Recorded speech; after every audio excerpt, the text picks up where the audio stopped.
And welcome to my channel deep astro universe. आज मैं आपके साथ बात करूंगी एक्वेरियस लग्न मतलब कुंभ लग्न वालों का दिसंबर का मंथली एनालिसिस क्या कहता है और कैसे रहेंगे स्टार्स और ट्रांजिट्स उनके।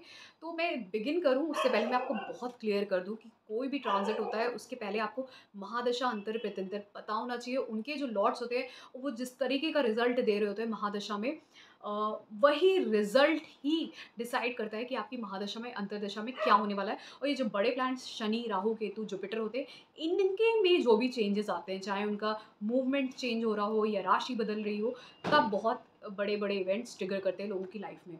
तो अब शुरू करते हैं। अब शनि की बात करते हैं। शनि आपके लग्न में ही है, वो आपके 12th हाउस और फर्स्ट हाउस का लॉर्ड होके आपके लग्न में है। राहु के नक्षत्र शतभिषा नक्षत्र में है, राहु आपके सेकंड हाउस में। राहु का डिस्पोजिटर जो जिस राशि में बैठा है, मीन राशि, वो बृहस्पति जो है जुपिटर, वो आपके थर्ड हाउस में है। तो फर्स्ट सेकंड और थर्ड आपका इफेक्ट हो रहा है।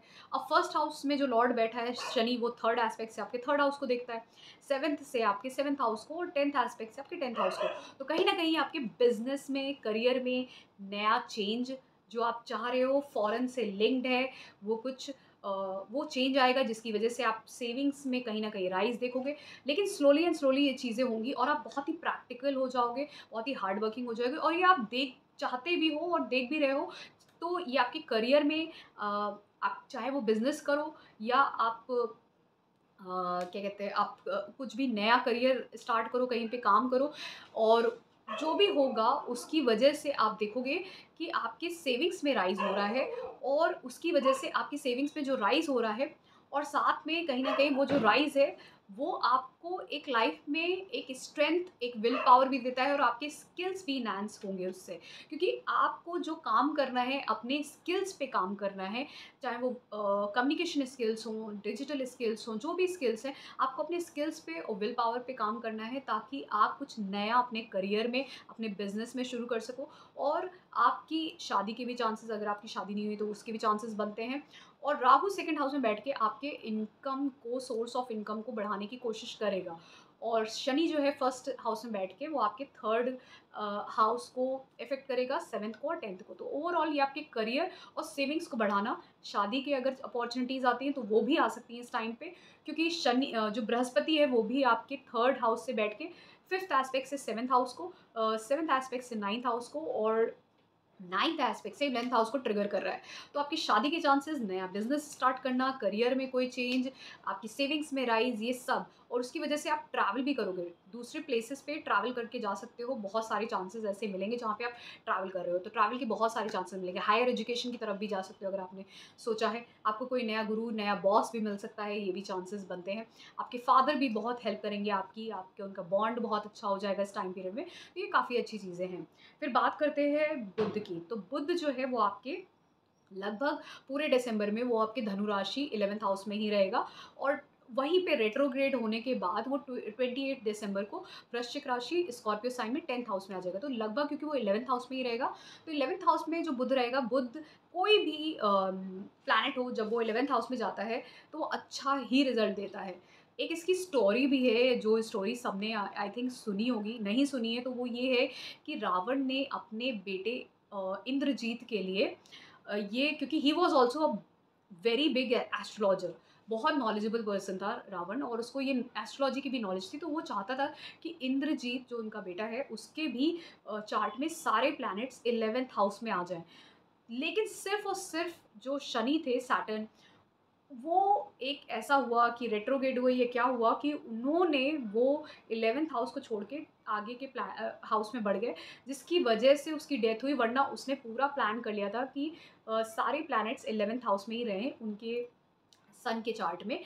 जिसकी वजह से फिर आगे स्टोरी है, जब उन्होंने ट्रैप कर लिया था शनि को। और आप बहुत सारे उसमें देखोगे कि शनि जो है वो रावण के पैर के नीचे हैं, और फिर हनुमान जी जाके उनको छुड़ाते हैं। इसीलिए कहते हैं कि अगर शनि का कोई भी बुरा इफेक्ट आ रहा है आपकी लाइफ में, तो हनुमान चालीसा पढ़िए, तो शनि जो है आपको बैड इफेक्ट नहीं देते हैं। तो ये स्टोरी है। तो इसीलिए 11th हाउस में कोई भी प्लैनेट जाता है ना, तो वो अच्छा ही इफेक्ट देता है। बुध यहाँ पे जाएगा तो बुध आपको अच्छा ही इफेक्ट देने वाला है। और क्योंकि इसकी जो जेमिनी साइन है, मिथुन राशि, वो आपके पंचम भाव में पड़ती है, अष्टम भाव में इसकी कन्या राशि पड़ती है। तो दोनों ही, पंचम भाव का स्वामी 11वें भाव में जा रहा है, तो ये तो अच्छा है एक्चुअली में। लेकिन आपके क्योंकि अष्टम भाव का भी जा रहा है, तो जो भी चेंज होगा, 5th हाउस एक चेंज को भी बताता है और 8th हाउस भी ट्रांसफॉर्मेशन का है। लेकिन वो ट्रांसफॉर्मेशन डाउनफॉल भी ला सकता है और वो ट्रांसफॉर्मेशन अपलिफ्टमेंट भी ला सकता है। लेकिन उसमें स्ट्रगल और डिफ़िकल्टी तो रहेगी ही रहेगी, चाहे वो अपलिफ्टमेंट ही दे रहा हो लाइफ़ में। लेकिन 5th हाउस ये नहीं बताता है कि आपका डाउनफॉल ही हो जाएगा, वो सिर्फ़ चेंज बताता है। वो चेंज ऑफ यहाँ से आपको उठा के इधर से चेयर को इधर भी कर दिया गया, उस चेंज को भी वो चेंज बताता है। या आपकी किसी पर्टिकुलर सिचुएशन में थे, आप खुश थे, अचानक से आप थोड़ा-सा डिस्टर्ब्ड हो गए, ये चेंजेस को बताता है। तो वो चेंजेस भी हैं, वो आपकी क्रिएटिविटी भी है, वो आपके एजुकेशन भी, बेसिक एजुकेशन जो होती है और आपके बच्चों के बारे में भी। तो कहीं न कहीं आपके बच्चों से आपको कुछ लाभ हो सकता है या आपके एजुकेशन से आपको कुछ लाभ हो सकता है या आपके खुद की लाइफ में एक चेंज और ट्रांसफॉर्मेशन हो सकता है जिसकी वजह से आपको गेन्स हो, आपका सोशल सर्कल बढ़े या आपकी क्रिएटिविटी से कुछ आप कर सकते हो, कुछ नया। तो ये सारी चीज़ें आपका फेम भी हो सकता है किसी चीज़ की वजह से अचानक से। तो ये सारी चीज़ें हो सकती हैं।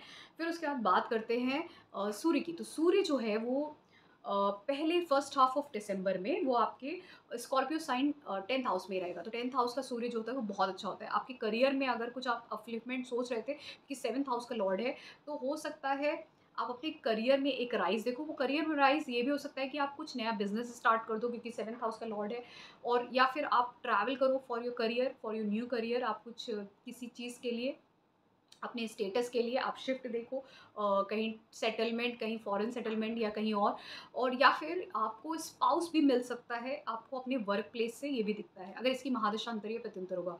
फिर सूर्य जो है वो फिर बाद में सेकंड हाफ ऑफ दिसंबर में धनु राशि सैजिटेरियस साइन में जाएगा जो आपके 11th हाउस में है।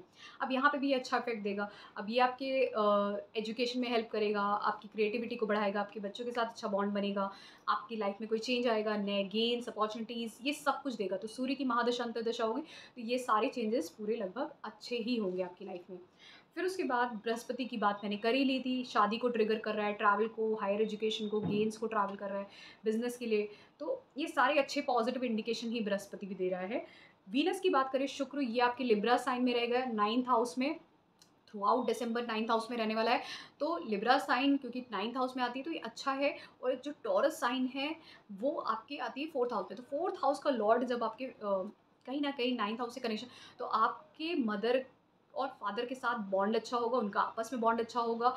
आप बहुत ही ज़्यादा अपने मतलब आप घर से कहीं ट्रैवल दूर भी जा सकते हो, ये भी इंडिकेट करता है फॉर हायर एजुकेशन या किसी अपने पेरेंट्स के साथ भी आप किसी जगह घूमने जा सकते हो, किसी भी जगह पे। तो ये सारी चीज़ें आप कुछ अपने फैमिली अपने लोग के साथ, अपने फैमिली के साथ आप कहीं कुछ पार्टी वार्टी भी कर सकते हो, कुछ लग्जरियस चीज़ों में भी खर्च कर सकते हो।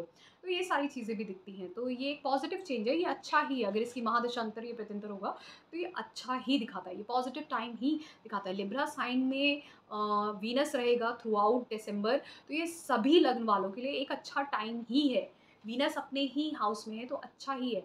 लगभग लोग एंजॉय करेंगे, पार्टी करेंगे, अच्छी-अच्छी जगह घूमेंगे, कुछ नई चीज़ें खरीदेंगे। अगर शादी की आपको चांस मिलता है, शादी की भी हो सकती है लोगों की ट्रिगर इस टाइम पे, बिज़नेस भी स्टार्ट हो सकता है कुछ नया। या फिर अपने लिए कुछ नई चीज़ें भी आप घर के लिए खरीद सकते हो, करियर स्टार्ट कर सकते हो इन सब चीज़ों में, शुक्र से रिलेटेड चीज़ों में, तो बहुत कुछ अच्छा दिखता है। मंगल की बात करते हैं, मंगल 10th हाउस में ही रहेगा आपके स्कॉर्पियो साइन में पूरा लगभग दिसंबर में और यहाँ से ये एस्पेक्ट करेगा आपके शनि को फर्स्ट हाउस में और शनि 10th एस्पेक्ट से 10th हाउस के मंगल को। तो कहीं न कहीं आपके करियर में आप बहुत बड़ा चेंज देखोगे।